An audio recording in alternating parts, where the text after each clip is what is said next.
In this video we're looking at Wakelet. So Wakelet's a curation service. It's got lots of opportunities to use for students, different ways you can make use of it. The guys and girls at Wakelet have been busy and they've added lots of new features and functions, so I thought it was time to dive in and have a look at all of the new features and look at how they could be used by you and your students. So as before, the layout's very similar. You can create a collection by clicking create new collection. What I'm going to do is just dive in and edit an existing collection that I've got already. So I click on the collection.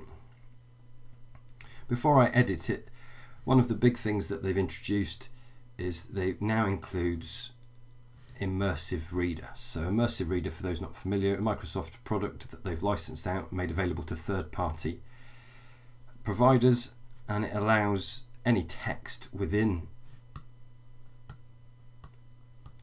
the Wakelet page to be read. So you can see where we've got descriptions. I can click on the little sound icon and that opens, and then I can press play and I can listen to that. Those not familiar with Immersive Reader, if you check in the top right hand corner pop-up that's just come up, I've got a video on how you can use it there. But in essence, you can alter the voice settings, you can alter the size and the display of the font. So that's a really great feature. Any of the text, as I say, that you've added in the descriptions is now available via Immersive Reader.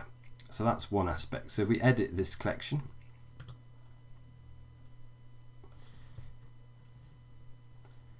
and scroll down, the next thing that's been updated is there are now a number of different views, and one of the ones which really appeals to me is mood board. So we click on mood board and it displays it in one sort of on one canvas, and I think this would be fabulous for those students maybe on a visual course, maybe an arts course, to display their work, or just as a way of putting up different ideas in a more visual format. So mood board, I think, certainly would appeal to the art-based courses. As a photographer myself, I really like the sound of that way of displaying the items within my collection. So mood board is one of the new functions that you can do in addition to the previous views that were available. So we're going to go back into media view for the moment. And then if we're looking at other additional changes, if you click on the plus, so as before, you can add text, you can add up a link to YouTube videos and tweets, you can go to the bookmark section, and that will allow you to add other elements that you've bookmarked, so other links that you've added to previous collections, and that makes it really nice and easy. You don't need to toggle between collections, you can just add a bookmark from a previous collection with ease there. You can add images, and you can either upload an image or choose one from your library.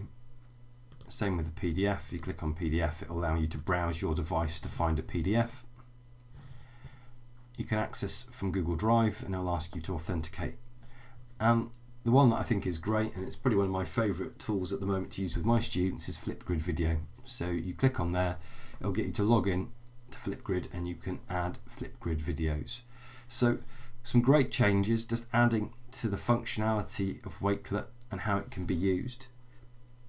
In addition to using it as I have for creating content, I think it's a great way to create and present resources for students, to create maybe e-portfolios, adding links to work, videos and evidence that they've generated of what they're doing. I've got students even using it for creating blogs, because I like the clean and easy way that they can add content and lay it out and then share it.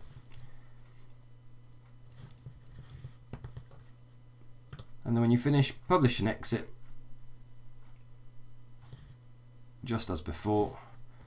And then just for those who may be not familiar, if you click on the share,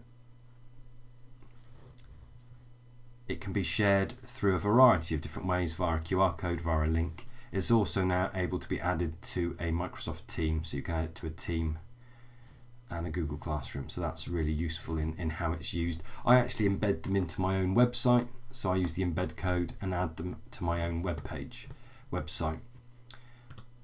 On the contributors front, you've got two ways. You can either invite people directly via their email, or you can just add a link allowing people to contribute, so they can contribute additional elements. So potentially you could create some links that you want students to access, and then you could ask students to add some additional ones, get my teeth right, add some additional content there. So a great collaborative platform. And then you've got the embed link, PDF export, and you can also change the visibility, so you can swap it from public to unlisted or private. So there you have it, a quick run through of some of the updates and recent changes to Wakelet. Still my favourite tool for curating and presenting content online. So I hope you found the video useful. Keep watching, keep subscribing, more EdTech videos coming along very shortly.